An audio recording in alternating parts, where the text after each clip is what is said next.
Good morning, everyone. So, today we are going to start the next chapter, which is a 13. Name is why do we fall ill? Okay, it means हम सब बीमार क्यों होते हैं, है ना। अगर हिंदी में बोले तो हम बीमार क्यों होते हैं।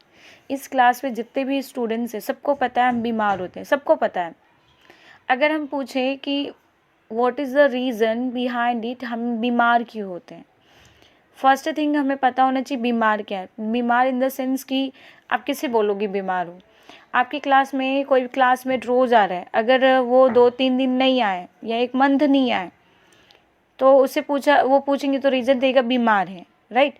बीमार मतलब कि ये हो गया कि रोज़ आप नॉर्मल काम कर रहे हो और किसी एक दिन आप ना डिस्कम्फर्ट हो गए। डिस्कम्फर्ट मीन्स कि फिज़िकल डिस्कम्फर्ट हो जाए। सपोज़ आपके कोई बॉडी ऑर्गन में, जैसा बॉडी ऑर्गन जैसे अपना लंग है, उस लंग का काम क्या होता है, रेस्पिरेशन करना। बट वो उस पर्सन को रेस्पायर करने में, रेस्पिरेशन करने में उस लंग्स को प्रॉब्लम हो रहा है, डिस्कम्फर्ट हो रहा है, राइट। वो अपना काम जो काम है रेस्पिरेशन करना, रेस्पिरेशन करने में उसको प्रॉब्लम हो रही है, वो ईजिली रेस्पिरेशन नहीं कर पा रहा है। So it is called discomfort. Means कि then we will try to find out कि what the reason behind it, why my lungs is not working normal. ये हमारा जो लंग है वो नॉर्मल काम क्यों नहीं कर रहा है, उसको पेन क्यों हो रहा है, क्या रीज़न है, राइट। हम जब ट्राई करेंगे कि उसका रीज़न क्या है तो हमें वो रीज़न पता चलेगा। अब वो रीज़न में बहुत सारे रीज़न हो सकते हैं कि हमें अंदर रीज़न हो सकते हैं कि कोई भी बैक्टीरिया एंटर हो चुका है जिससे ना हमारा जो लंग्स है, जिसका नॉर्मल काम है रेस्पिरेशन करना, वो नहीं कर पा रहा है। तो ये रीज़न, बहुत सारे रीज़न हो सकते हैं कि आपकी बॉडी, आप बहुत थक जा रहे हो, आपको दूसरा, या आप न्यूट्रिशंस नहीं ले रहे हो। सेकंड रीज़न ये हो सकता है कि आप खाना सही से नहीं खा रहे हो, न्यूट्रिशंस नहीं ले रहे हो। आपको सबको पता है कि हमारे हर एक ऑर्गन को न्यूट्रिशंस की ज़रूरत है उसका खुद का पहले काम करने के लिए। सबका खुद का काम करने, जैसे पार्टिकुलर हर एक ऑर्गन उनका खुद का एक फंक्शन है, इंडिविजुअल उनका सबका खुद का एक फंक्शन है। लंग्स का काम है रेस्पिरेशन करना, हार्ट का काम है सर्कुलेशन करना। अगर पहले वो खाना खाओगे और खुद का पहले खुद का काम करेंगे, देन हमारी पूरी बॉडी मिलके हमारा काम करेंगे, है ना। तो डिजीज मीन्स होता है डिस्कम्फर्ट। तो इस चैप्टर में, in this chapter we are going to learn first thing what is a healthy person. Healthy person किसे बोलते हैं, and then we will learn disease क्या है, and disease what's the reason, what are the causes of disease. ये disease की causes क्या है, okay, किस वजह से डिजीज़ होता है। तो डिजीज़ का अगर हमें रीज़न पता चल जाएगा, उसका कॉजेज़ पता चल जाएगा, then we will try to treatment, है ना। उसके बाद हम ट्रीटमेंट पढ़ेंगे। हम जनरली अगर इसको अपन, सपोज आप इसको, इस चैप्टर को ऐसे लो कि कोई पर्सन बीमार है तो वो क्या क्या करता है, पहले कैसे बीमार हो गया, फिर रीज़न फाइंड आउट करेंगे, डॉक्टर रीज़न फाइंड आउट करेंगे तो उसके बाद उनका ट्रीटमेंट करेंगे, राइट। तो then in this chapter we will learn treatment, okay. And last topic is preventation. कोई डिजीज़ हो गया, उसका ट्रीटमेंट मीन्स हो जाता है कि सपोज़ कोई बैक्टीरिया हो गया, कोई वायरस है हमारे बॉडी ऑर्गन, किसी हमारे बॉडी के अंदर आ गया है और हमारे अदर कोई भी ऑर्गन या कोई ब्लड में क्या कर रहा है, बैड इफेक्ट कर रहा है, वो अपना काम ईजिली नहीं कर पा रहे, जिससे हमें क्या हो रहा है, प्रॉब्लम हो रहा है।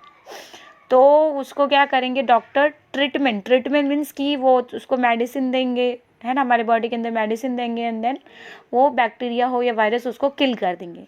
This process is known as a treatment. If we will talk about, अगर अपनी बात करें, if we will talk about our preventation, तो प्रिवेंटेशन में क्या होता है कि वो बैक्टीरिया अंदर आया ही क्यों, उसको अंदर ही नहीं आने देना, उसको प्रिवेंट करना है कि हमें हमारे बॉडी के अंदर ये कॉन्टैक्ट ही नहीं करें, ये सारे बैक्टीरिया हुआ, वायरस, ऐसे कोई एटमॉस्फेयर में, ऐसे इन्वायरमेंट में हम रहे क्यों जिससे हमें ये हो जाए, तो उसको ना हो, तो ये प्रिवेंटेशन हो गया। Okay, so let's start. So first of all ये given our first topic is health, okay. So, health is a state of complete physical, mental and social well-being. अगर आपसे मैं पूछूं कि आप बताओ कि हेल्दी पर्सन कौन है, तो मोस्टली स्टूडेंट्स बोलोगे कि हेल्दी पर्सन वो हो गया जो फिजिकली फिट है, एनर्जेटिक है ना। सपोज जैसे कि मैं स्कूल आ रही हूँ एवरीडे, पढ़ा रही हूँ, कर रही हूँ, तो मैं क्या हूँ, ठीक हूँ, हेल्दी हूँ। हेल्दी का मीन्स ये नहीं होता कि कोई इंसान सिर्फ फिजिकली फिट है, मीन्स कि एनर्जेटिक है, अपना काम वॉक कर पा रहा, खाना खा पा रहा, जी रहा है, सब कुछ कर रहा है, फिजिकली फिट है। हेल्दी का मीन्स ये होता है कि जो कि वो फिजिकली भी फिट हो, mentally and social wellbeing. Physically fit में आ गया कि जो उसके बॉडी के ऑर्गन में, फिजिकली फिट मीन्स हो गया कि जो हमारा बॉडी ऑर्गन है कि हमारा जो बॉडी है उसमें किसी एक पार्ट में क्या हो गया, कोई प्रॉब्लम नहीं है हमारे, हम अच्छे से वॉक कर पा रहे हैं, हमारा हर एक पार्ट, हर एक ऑर्गन क्या है, आराम से अपना खुद का फंक्शन कर रहा है नॉर्मली।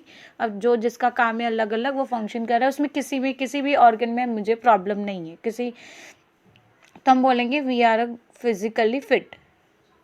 एंड देन मेंटली, अब सपोज कोई इंसान फिजिकली फिट है, उसकी किसी ऑर्गन में प्रॉब्लम नहीं है, बट वो मेंटली क्या हो, डिस्टर्ब हो, उसको कोई स्ट्रेस हो, उसके ब्रेन में प्रॉब्लम नहीं बट दिमाग में हज़ारों क्वेश्चंस हो, एकदम स्ट्रेस हो, हाइपर हो। देखो आजकल क्या प्रॉब्लम हो रही है, फिजिकली फिट हो जा रहे हैं बट ज़्यादातर उससे ज़्यादा प्रॉब्लम हो रही है कि लोग मेंटली फिट नहीं हैं, वो मेंटली स्ट्रेस हैं, कोई ना कोई इनके दिमाग में चलता रहे कि कोई हैप्पीनेस, कोई खुश नहीं रहेंगे, दिखेंगे कि फिजिकली एकदम ठीक है, एकदम हेल्दी, मतलब बोल देंगे कि हाँ इंसान सही से है, अपने पतला है, ठीक है, जैसे एक इंसान फिट होना चाहिए फिजिकली है, बट वो अंदर उसके दिमाग में क्या स्ट्रेस चल रहा है पता नहीं चलेगा।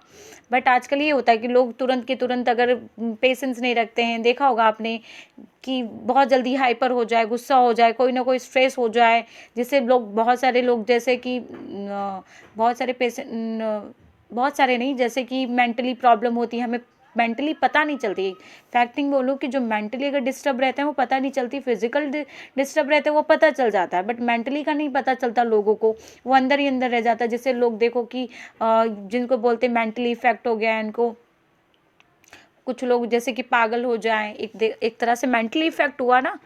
और जैसे कि जो सुसाइड कर लेते हैं तो उसमें भी देखा जाए मेंटली इफेक्ट कर रहा है, तो मेंटली फिट नहीं है।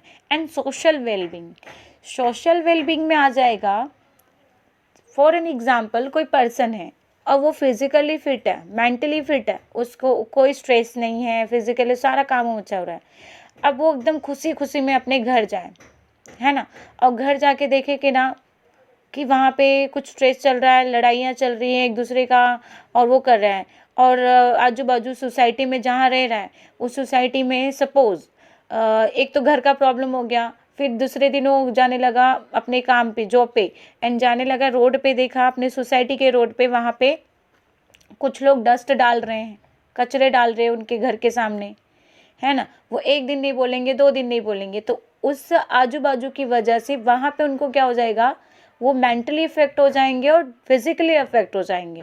फिजिकली अफेक्ट मतलब कि उनको वहाँ का जो इन्वायरमेंट है, उस अगर जो कचरे डाल रहे हैं उससे क्या होगा, उनको डिजीज़ हो जाएगी, तो फिजिकली फिट नहीं रहेंगे, फिर मेंटली उनसे वहाँ पे झगड़ा होगा, स्ट्रेस हो जाएगा, सुनेंगे नहीं, तो मेंटली अफेक्ट हो गया।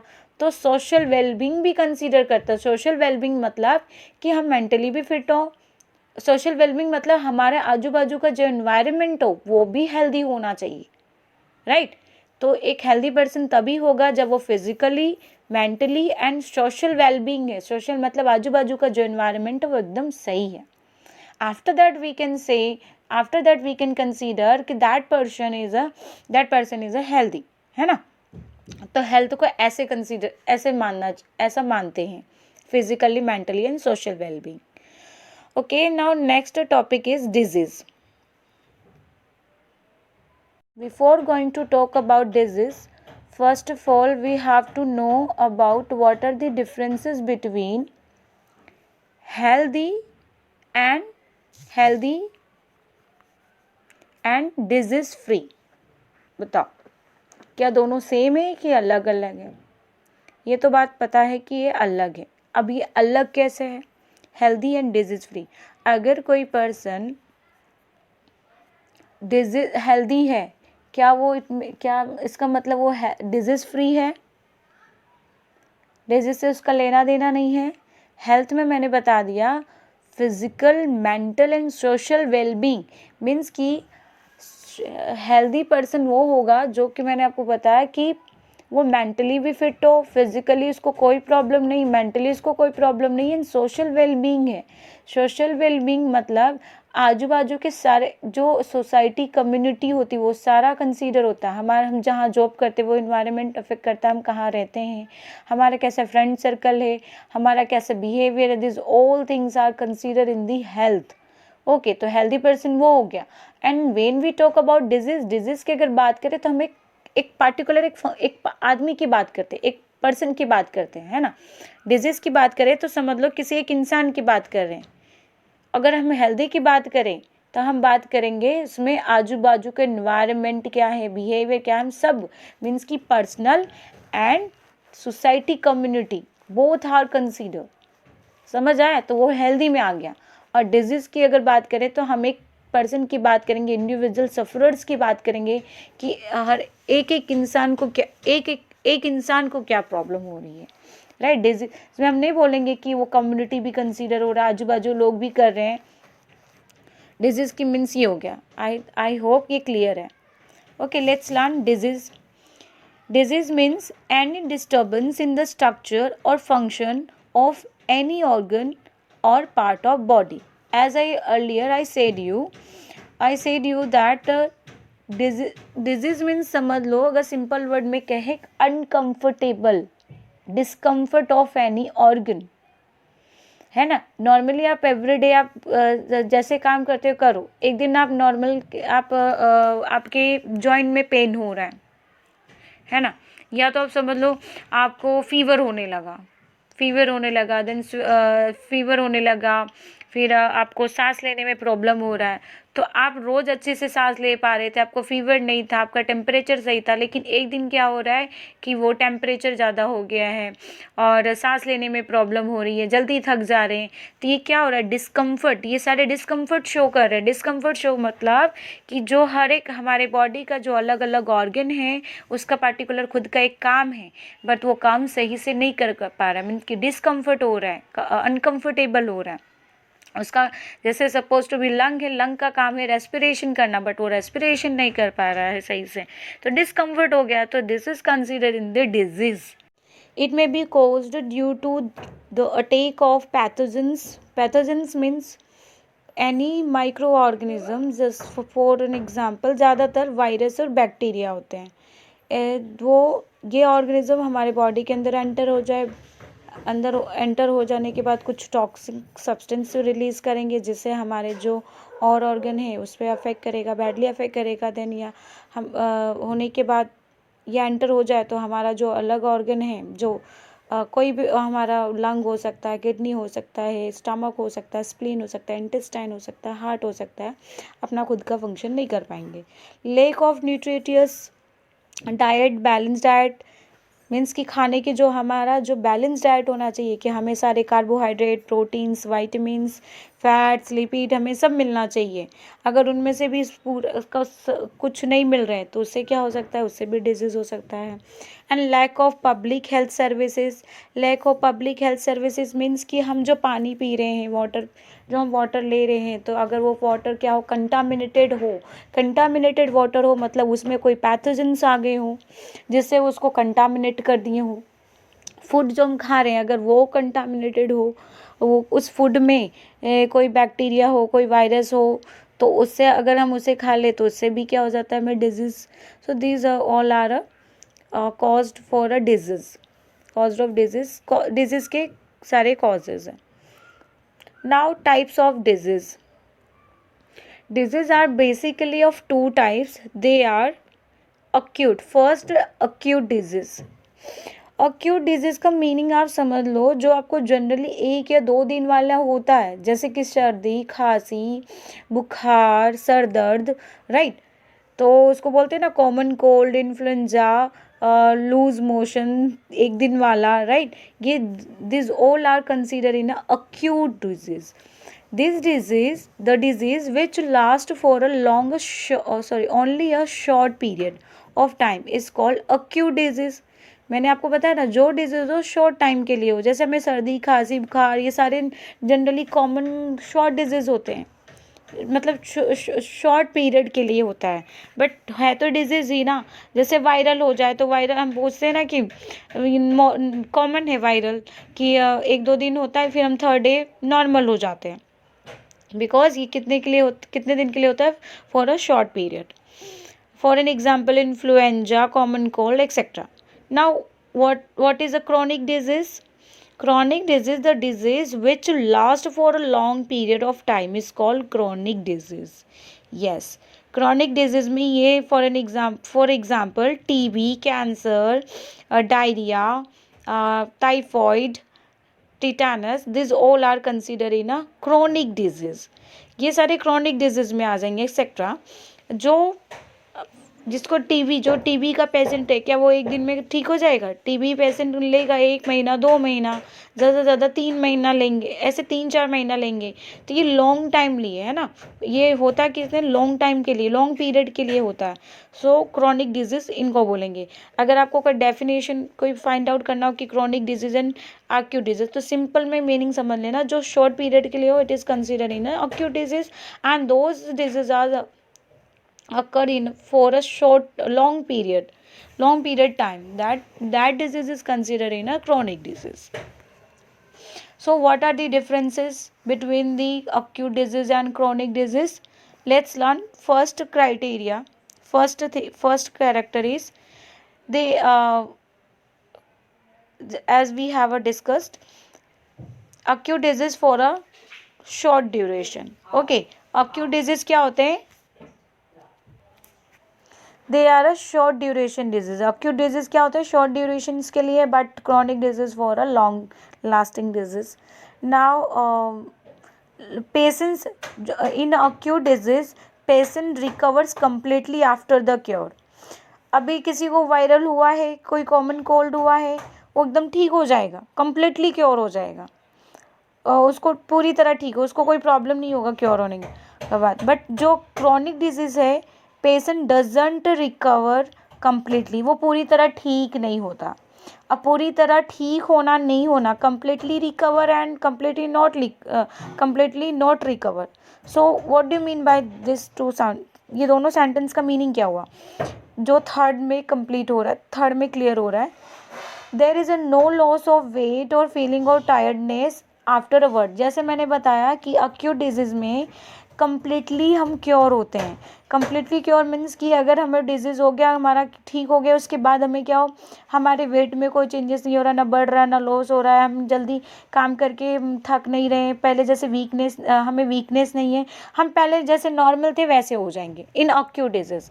But when we talk about chronic disease, अगर कोई भी क्रॉनिक डिजीज़ हो गया, कोई कैंसर हो जाए, टीबी हो जाए, डायरिया हो जाए, मतलब स्पेशली ये टीबी, कैंसर, ये बड़े वाले जैसे डिजीज़ हो जाए, तो ऐसे डिजीज़ को ना लाइफ टाइम, ऐसे डिजीज़ के पेशेंट को, ऐसे वाले पेशेंट को आगे के टाइम, लाइफ टाइम, मतलब आगे के बाद आगे क्या होगा, उनको ना मेडिसिन लेनी ही पड़ेगी।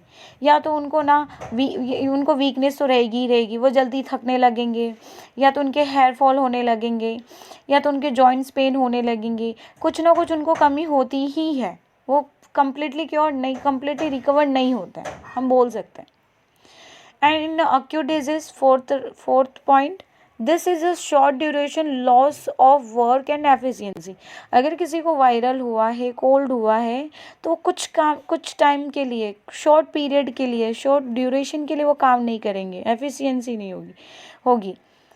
बट अगर किसी को क्रॉनिक डिजीज हुआ है, उस पेशेंट को ज़्यादा टाइम, उसके वर्क काफ़ी देर तक के लिए लॉस ऑफ वर्क, मतलब काफ़ी टाइम के लिए वो अपना काम नहीं कर पाएंगे, जिसका असर होगा।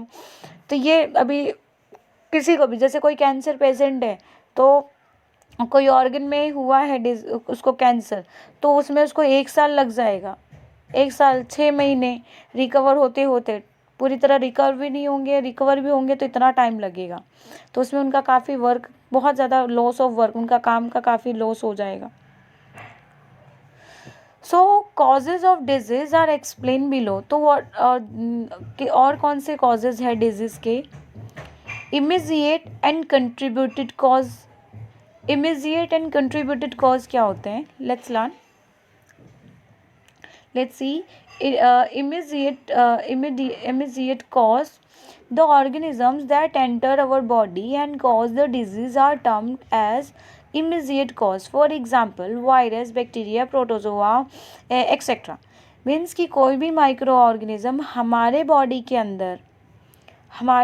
अंदर वो एंटर हो जाए, और एंटर होने के बाद या तो उनके बॉडी से वो कुछ टॉक्सिक सब्सटेंस रिलीज़ करें, उनकी ग्रोथ होगी, तो हमारा जो नॉर्मल और जो हमारा ऑर्गन है जो पहले की तरह एकदम फिट है, अपना काम कर रहा है। जैसे हमारे हार्ट में या तो हमारे लंग में कोई माइक्रो ऑर्गेनिज्म चला जाए तो हमारा लंग का काम है रेस्पिरेशन करना। अगर जैसे हमारा इंटेस्टाइन है, इंटेस्टाइन के अंदर कोई माइक्रो ऑर्गेनिज्म चला जाए, इंटेस्टाइन का क्या काम होता है? For digestion. Completely digestion is occur in the small intestine.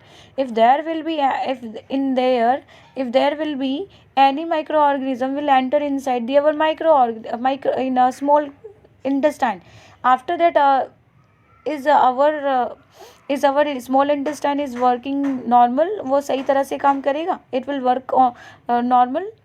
ये सही से काम नहीं करेगा, प्रॉपर काम नहीं हो पाएगा, स्मॉल इंटेस्टाइन डाइजेशन नहीं करेगा, कोई प्रॉब्लम ही होना है, राइट। तो ये इसे क्या बोलते हैं? डिजीज, इमीजिएट कॉजेज है। तो जैसे ये डिजीज जो होते हैं तो इमीजिएट कॉजेज ये होते हैं कि कोई एकदम इमीजिएट रिस्पॉन्स करते हैं, अफेक्ट करते हैं। नाउ कंट्रीब्यूटर कॉज में क्या हो जाएगा? The secondary factors which lead these organisms enter our body are termed as contributor cause. For example, dirty water, contaminated food, improper nourishment, poor standard of living.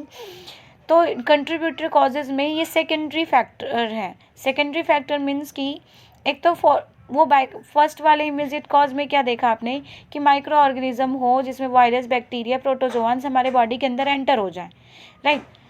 Contributor causes में क्या हो जाए कि वो माइक्रो ऑर्गेनिज्म, वायरस, बैक्टीरिया ये कैसे आए, किसके थ्रू आए? डर्टी वाटर, कंटेमिनेटेड फूड के थ्रू आए, या आप गंदी पुअर स्टैंडर्ड लिविंग रह रहे हो। पुअर स्टैंडर्ड लिविंग मतलब आप पुअर मतलब कि आप ऐसे एरिया में रह रहे हो, ऐसे एरिया में जा रहे हो जहाँ पे लोग एजुकेटेड नहीं हैं और उनको ना कोई डिजीज़ हुआ है, बट फिर भी वो अपने नोज़ को क्लोज नहीं करें, माउथ को कवर नहीं करें, फिर भी वो खांस रहे हैं, उनके अंदर का जो कफ है वो बाहर रिलीज़ कर रहे हैं, तो जिससे हम कांटेक्ट में आ जा रहे हैं। तो this all are contributor cause है। कंट्रीब्यूटर कॉज जिसके थ्रू वो माइक्रो ऑर्गेनिज्म, जिसके थ्रू वो डिजीज़ हुआ हो, ओके। ना infectious and non infectious causes क्या है? इन्फेक्शियस कॉजेज में आ जाता है, they include the agents like microbes and microorganism as the immediate causes which spread the disease from an infected person to a healthy person. Infectious causes में क्या आ जाएगा? जैसे कि फॉर एन एग्जाम्पल, मुझे टीबी हुआ है और मैं इन्फेक्टेड पर्सन हूँ और मेरे अंदर ना वो बैक्टीरिया है, किसका? टीबी का बैक्टीरिया मेरे अंदर है, और वो मैंने उसी टाइम मैंने ज़ोर से खांसा, मेरे 2 कफ बाहर गए और मैंने नोज़ क्लोज नहीं किया, माउथ क्लोज नहीं किया, और उसी टाइम पे कोई हेल्दी पर्सन सामने हो, बट वो कफ क्या हो गया, वो उन पे चला गया, उनके नोज़ के थ्रू एंटर हो गया, उनके बॉडी के अंदर, उनके माउथ के थ्रू। तो ये क्या हो गया? ये इन्फेक्शियस कॉजेज़ है, समझ आए? वो माइक्रो ऑर्गेनिज्म में इन्फेक्टेड थी, अब वो मेरे अंदर के जो माइक्रो ऑर्गेनिज्म थे वो हेल्दी पर्सन के अंदर चले गए तो उनको इन्फेक्टेड कर दिया। तो ये कौन से हो गए? इन्फेक्शियस कॉजेज़ हो गया, जो कि कॉन्टैक्ट के थ्रू स्प्रेड होता हो।